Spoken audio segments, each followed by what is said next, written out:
গণঅভ্যুত্থান নেতৃত্ব যায়, যেটা আন্দোলনের বৈধ সংস্থা, তারাই আসলে সরকার গঠন করে। এখানে কয়েকটা প্রশ্ন আছে, পরের প্রশ্নটা আমি পরে যাই। আগে এটা বলি যে আসলে তারা যে এই রোডম্যাপটা বুঝতে পারে নাই, এর কারণ হচ্ছে যে বাংলাদেশের সমাজে গণঅভ্যুত্থান নিয়ে কোনো চর্চা ছিল না। আপনি যেটা আমি বললাম যে জানুয়ারির আগে যখন যখন নির্বাচনের দাবিতে আন্দোলন হচ্ছে, তখন গণঅভ্যুত্থানের কথা বললে আওয়ামী লীগের দালাল বলা হয়েছে। সেই সমাজে 6 মাস, জানুয়ারির 6 মাস 7 মাসের মধ্যেই তো গণঅভ্যুত্থান ঘটে যাচ্ছে। ফলে গণঅভ্যুত্থান নিয়ে যে সমাজে চর্চা নাই, আলোচনা নাই, গণঅভ্যুত্থান কি, গণঅভ্যুত্থান একটা সমাজে কেন আসে, এটাকে যে রাষ্ট্রবিজ্ঞানের ভাষায় কনস্টিটিউয়েন্ট মোমেন্ট বা গাঠনিক মুহূর্ত বলা হয়, কেন বলা হয়, এগুলো নিয়ে তো এই সমাজে কোনো আলোচনা, বিচার বিশ্লেষণ নাই। সংবিধান সভা কাকে বলে, কেন গণপরিষদে কথাটা উঠছে, এই জিনিসগুলো নিয়ে আপনার সমাজে আলোচনা নাই। না থাকার কারণে এই ছাত্ররা এই রোডম্যাপটা ধরতে পারে নাই যে আসলে তাদের কাছেই ক্ষমতা, কারণ তারাই জনগণের প্রতিনিধিত্ব করছে এবং তারাই আসলে ঘোষণা দেবে যে বাংলাদেশের সামনে এইভাবে চলবে, বা অন্য সবাইকে নিয়েই বলবে তারা অবশ্যই। কিন্তু আপনি দেখবেন যে জনগণ যে রাস্তায় আছে, জনগণকে আপনি তখন যা বলতেন জনগণ সেটাই তখন করার জন্য প্রস্তুত ছিল। কিন্তু সেটাই আমি বললাম যে একটা পাবলিক স্কোয়ারে শহীদ মিনার হোক, যেহেতু শহীদ মিনারের 3 তারিখে ঘোষণা এসেছে, শহীদ মিনার হওয়াটাই বাঞ্ছনীয়, কিংবা অন্য যে কোনো পাবলিক স্কোয়ার, এটা রাজু ভাস্কর্য, শাহবাগ, যেখানেই হোক, এটা সেখানে আপনার সেখান থেকে একটা পরবর্তী রোডম্যাপ সম্পর্কে ঘোষণা আসাটাই উচিত ছিল। কিন্তু ছাত্ররা তখন এক্সাইটেড ছিল, কিংবা তারা এটার ব্যাপারে পুরোপুরি বুঝতে পারে নাই। কিন্তু আপনি দেখবেন দুপুরে দিয়ে কিন্তু ছাত্রনেতা আসিফ 5 তারিখ দুপুরে দিয়ে কিন্তু তিনি কিন্তু যখনই দেখেছেন যে ক্যান্টনমেন্টে রাজনৈতিক দলগুলো গণঅভ্যুত্থানটাকে ক্যান্টনমেন্টে নিয়ে গেছে, ওখান থেকে কিন্তু প্রতিবিপ্লবটা শুরু। তখন কিন্তু সে রাস্তায় দাঁড়িয়ে বলেছিলেন যে বাংলাদেশে কোনো 1-11 ধরনের সরকার আমরা মানবো না। ঠিক আছে, এইটা তারা বলতে পেরেছেন, ধরতে পেরেছেন যে এরকম একটা কিছু হতে পারে। আপনি ধরেন যখনই জেনারেল ওয়াকার, এটা কিন্তু তার ব্যক্তি হিসেবে তার সমালোচনা না, কিন্তু তিনি যখন এসে টেলিভিশনে বিকালবেলা বলছেন যে আমরা অন্তর্বর্তী সরকার গঠন করব, আমার এখনো স্পষ্ট কানে বাজে, তখন থেকে কিন্তু প্রতিবিপ্লব শুরু। আমরা কিন্তু ব্যক্তি ওয়াকারের সমালোচনা করছি না, কিন্তু সেনাবাহিনী প্রধানের এটা ঘোষণা করার কথা না।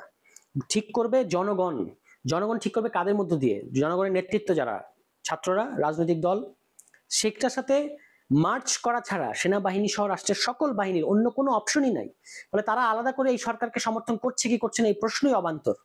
মানে তাদের তো অন্য কোনো অপশন নাই যে আমরা এই সরকারকে সমর্থন দিয়েছি, দেওয়া ছাড়া আপনার অন্য কি উপায় আছে? বাংলাদেশে একটা গণঅভ্যুত্থান ঘটেছে, তাই না? এখন এই জিনিসটা এখানে একটা সংকট থেকে আছে। এবং আপনি যেটা পরে বললেন যে তারা কি এটা বুঝতে পারে না কিনা, তারা কিন্তু এটা বুঝতে না পারলেও, যেহেতু আপনার এখানে একটা জিনিস মনে রাখতে হবে যে আপনি বলছিলেন যে গণঅভ্যুত্থানে যারা নেতৃত্ব দেয় তারাই সরকার গঠন করে, এটা সত্য। কিন্তু সেই ধরনের কোনো মানে একটা সংগঠিত শক্তি তো বাংলাদেশে নাই, মানে ফোর্স, বাংলাদেশে যে সিরিয়া যেটা ঘটেছে, একটা ভ্যানগার্ড শক্তি আসলে গণঅভ্যুত্থান করেছে, সেটা ইসলামিক শক্তি হোক, কিন্তু একটা একটা ফোর্স গণঅভ্যুত্থান করেছে। রাশিয়ান বিপ্লব, চৈনিক বিপ্লব, আমরা যতগুলো ক্লাসিক্যাল বিপ্লবের কথা বলি, সেখানে কিন্তু একটা ফোর্স কাজটা করে, ফলে তারাই পুরো পাওয়ারটা কন্ট্রোল করে। যেটাকে যে আমরা লেনিন সাহেবের যে কথাটাকে আমরা অনেক সেলিব্রেট করি, 6 তারিখ না আগে হয়ে যাবে, 8 তারিখ না পরে হয়ে যাবে 7 তারিখে, মানে স্ট্রাইক 7 তারিখে করতে হবে কেন? কারণ 7 তারিখেই ডুমা বসবে, 7 তারিখেই গণঅভ্যুত্থানের সকল বা বিপ্লবের সকল শক্তি বসে রাশিয়ার আগামী দিনের ভবিষ্যৎ ফয়সালা করবে। ফলে বলশেবিকদেরকে যদি তারা সেই দিন যদি পজিশন না নিতে পারে, তাহলে বলশেবিকরা অপ্রাসঙ্গিক। ফলে তিনি সেটা বুঝতে পেরেছিলেন। কিন্তু বাংলাদেশে তো সেই রকম কিছু হচ্ছে না। বাংলাদেশে একটা গণতান্ত্রিক, মানে ফ্যাসিজম থেকে আপনি গণতন্ত্রের দিকে যাচ্ছেন, গণতান্ত্রিক বিপ্লবের আকাঙ্ক্ষার থেকেই এই গণঅভ্যুত্থান ঘটেছে। ফলে আপনাকে কাজগুলো করতে হবে গণতান্ত্রিক ভাবে। গণতান্ত্রিক ভাবে করলে যে ক্যাওস গুলো থাকে, যে বিশৃঙ্খলা থাকে এবং বিভিন্ন শক্তির মধ্যে যে টানাপোড়েন থাকে, সবটাই এখানে আমরা দেখতে পেয়েছি। ছাত্ররা কিন্তু বিএনপির সাথে মিটিং করে তাদেরকে জাতীয় সরকার গঠনের প্রস্তাব দিয়েছিল। ছাত্রদেরকে আপনি পুরোপুরি দোষ দিতে পারবেন না। তারা জানতো যে পুরো ক্ষমতাটা তারা এক নিজেরা কন্ট্রোল করতে পারবে না, জনগণের পক্ষে পুরো ক্ষমতা তারা নিজেরা কন্ট্রোল করতে পারবে না। ফলে তারা কিন্তু রাজনৈতিক দলগুলো দ্বারস্থ হয়েছে এবং তারা প্রথমেই যেটা নেগোশিয়েট করেছে সেটা হচ্ছে বেগম খালেদা জিয়াকে বের করে আনতে হবে, মানে মুক্তি দিতে হবে।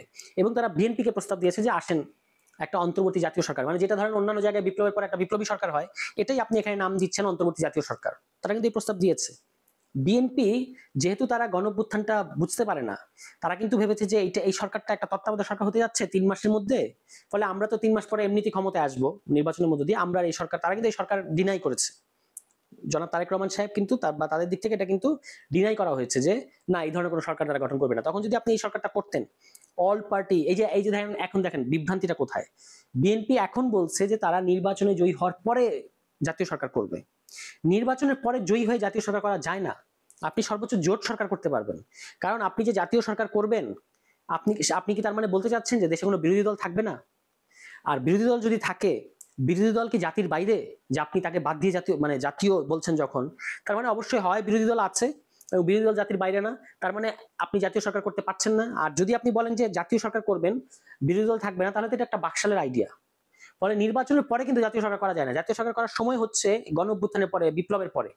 কিন্তু সেটাই বিএনপি বুঝতে পারেনি এবং তারা ভেবেছে যে আচ্ছা এই আমরা একটা নির্বাচনের মধ্য দিয়ে ক্ষমতায় যেতে চাই জনগণের রায়ে, কিন্তু গণ অভ্যুত্থান যে জনগণের সবচেয়ে বড় রায়, এটা তারা তাদের রাজনৈতিক কল্পনার মধ্যে নাই। ফলে না থাকার কারণে তারা এই সরকারটাকে হইতে দেয় না। হতে দিলে কিন্তু বিএনপির নেতৃত্বেই সমস্ত রাজনৈতিক শক্তিকে নিয়ে, সুশীল সমাজের প্রতিনিধিদেরকে নিয়ে, সামরিক বাহিনীর মতামত নিয়ে, ছাত্রদের মতামত নিয়ে একটা সরকার হতো এবং তারা আগামী 4-5 বছর কাজ করতো। সেটার প্রধান হিসেবে আপনি ডক্টর ইউনূসকে বসাতে পারতেন এবং 4-5 বছরের মধ্যে বাংলাদেশকে পুনর্গঠন করে আপনি তারপর একটা সংসদ নির্বাচনের দিকে যেতেন, মানে একটা সংবিধান আমরা নতুন করে বানাতে পারতাম। এই আমরা আশা করেছিলাম, আমি ব্যক্তিগতভাবে আশা করেছিলাম, অনেক জায়গায় লিখেছি যে এই রোডম্যাপটায় নেতৃত্ব দেওয়া দরকার ছিল বিএনপি। বিএনপির কাছে ইতিহাসের এটা হচ্ছে কলিং বা ডাক, আহ্বান। বিএনপি সেটা ধরতে পারে নাই। মানে আপনি ফ্যাসিবাদের পরে এই যে গণতান্ত্রিক উত্তরণটা, এইটাতে যদি বিএনপি আজকে, এই যে আজকে বিএনপি ব্যাপারে বলা হচ্ছে তারা সংস্কারের ব্যাপারে মানে খুব একটা পজিটিভ না, তখন কিন্তু তাদের নেতৃত্বে পুনর্গঠন করলে তারা দেখুন, তারা যে মাঠটাকে টিকে রাখতে চাচ্ছে বা যে নিয়মটাকে টিকে রাখতে চাচ্ছে, যে সংবিধান এবং যে পলিটিক্যাল পরিসর, এটা কিন্তু আওয়ামী লীগের জন্য, আওয়ামী লীগ হচ্ছে সেখানে ডমিনেন্ট বা হেজেমনিক। বিএনপি সর্বোচ্চ সেটাতে ডমিনেন্ট হতে পারবে, হেজেমনিক হতে পারবে না। কিন্তু বিএনপি এখন আওয়ামী লীগের ওই খেলার মাঠ এবং ওই খেলার নিয়মটাই টিকিয়ে রাখতে চাচ্ছে, ওই 72 কনস্টিটিউশন তারা টিকিয়ে রাখতে চাচ্ছে। এটা কিন্তু তাদের জন্য ডিজাইন করা না। 72 সংবিধানের ভেতর থেকে বিএনপি স্বৈরাচারী হতে পারবে, ফ্যাসিবাদী হতে পারবে না। কারণ 72 সংবিধানের যে মানে ভাবাদর্শিক ক্ষমতা, একটা এই সংবিধানের দুটো ধরনের ক্ষমতা, একটা তার স্ট্রাকচারাল পাওয়ার, আর একটা হচ্ছে তার ভাবাদর্শিক ক্ষমতা। তো এই ভাবাদর্শিক ক্ষমতার আসলে ভাবাদর্শিক ক্ষমতা, আওয়ামী লীগ যখন ক্ষমতায় আসে তখন এটার ভাবাদর্শিক ক্ষমতা এবং এটা ওই যে 4 মূলনীতি, বাঙালি জাতিবাদ, ধর্মনিরপেক্ষতাবাদ, এই ভাবাদর্শিক ক্ষমতা এবং এই যে এক ব্যক্তিকেন্দ্রিক ক্ষমতা, দুটো মিলে ফ্যাসিবাদ হয়। বিএনপি কখনোই পুরোটা, আপনি দেখবেন এই যে পুরনো আওয়ামী সেকুলার যে সিভিল সোসাইটি, তারা এখন বিএনপির পেছনে পড়েছে কেন? শুধু গাঠনিক ক্ষমতাটা, স্ট্রাকচারাল ক্ষমতার যে ফলে বিএনপি স্বৈরাচারী হতে পারবে, কিন্তু এখন বলা যাচ্ছে না সামনে। কেন? কারণ আমরা দেখতে পাচ্ছি যে ওই যে 72 কনস্টিটিউশন টিকিয়ে রাখার যে সংগ্রামটা, যেটা নেতৃত্বে এখন দুর্ভাগ্যজনকভাবে বিএনপিকে দেখা যাচ্ছে। তো আপনি দেখবেন পুরনো যে আমাদের যে সিভিল সোসাইটি, সেই সেকুলারিস্ট, সেই বাঙালি জাতিবাদী যে সিভিল সোসাইটি এবং আওয়ামীপন্থী যে সিভিল সোসাইটি, তারা কিন্তু এখন বিএনপিকে ব্যাকআপ করছে, বিএনপিকে তারা এখন বিএনপির পক্ষে এখন মতামত উৎপাদন করছে। ফলে ওই 72 সংবিধানের যে ভাবাদর্শিক ক্ষমতা, এটাও বিএনপি যদি রপ্ত করতে পারে, পাশাপাশি ওই স্ট্রাকচারাল ক্ষমতা, দুটো মিলে কিন্তু আবারও একটা ফ্যাসিবাদ বাংলাদেশে জন্ম দিতে পারে, যেটা বিএনপির জন্য ভালো হবে না। এই কারণে আমরা বলেছিলাম যে বিএনপির উচিত বাংলাদেশে একটা নতুন একটা খেলার মাঠ এবং নতুন একটা নিয়ম তৈরি করে, একটা মোর ডেমোক্রেটিক মানে রুলস অফ দ্য গেম এবং নিয়ম তৈরি করার দিকে বিএনপির নেতৃত্ব দেওয়া উচিত। কারণ তারা যেহেতু, এটা কিন্তু জিয়াউর রহমানের রাজনীতি ছিল, বা বিএনপি কিন্তু জিয়াউর রহমানের রাজনীতিটাও বুঝতে পারে না। জিয়াউর রহমান একটা বাংলাদেশি জাতীয়তাবাদ যেটা বলেছেন, এবং তিনি কিন্তু 78 সালে বলেছিলেন যে তিনি পরবর্তীতে তিনি করেন নাই, যে তিনি একটা সামরিক ফরমানের একটা সংশোধনী এনে বলেছিলেন যে সামনে নির্বাচনটা হবে constituent assembly plus parliamentary election.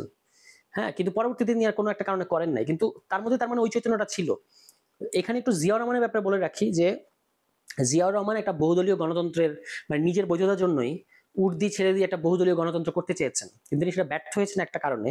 কারণ যে অ্যারেঞ্জমেন্টের ভেতর থেকে তিনি করতে চেয়েছেন, তিনি কিন্তু ওই অ্যারেঞ্জমেন্টটা পরিবর্তন করেন নাই। মানে 72 সংবিধান যে অ্যারেঞ্জমেন্টটা তৈরি করেছে, তিনি এই সংবিধানের ভেতর থেকেই একটা বহুদলীয় গণতান্ত্রিক পরিবেশ তৈরি করতে চেয়েছেন। ফলে যেটা হয়েছে, তিনি যতদিন ছিলেন সেটা কোনো একরকম ভাবে অন্যান্য দলগুলোকে তিনি জায়গা দিয়েছেন। পরবর্তীতে আপনি দেখবেন আবারও সংঘাতের রাজনীতি, আবারও ওই যে উইনার টেক অল, ওই ধরনের রাজনীতি আমরা ফেরত গেছি, কারণ এটাই 72 কনস্টিটিউশন ডিজাইন। ফলে বিএনপির উচিত ছিল যে এই নিয়ম এবং মাঠ দুটোকে পরিবর্তন করার নেতৃত্ব দেওয়া, সেটা তারা সেটা করতে পারে নাই বা করে নাই। কারণ হচ্ছে তারা এখন ওল্ড সেটেলমেন্টটাকেই রক্ষা করাটাকেই তাদের রাজনীতি মনে করছে।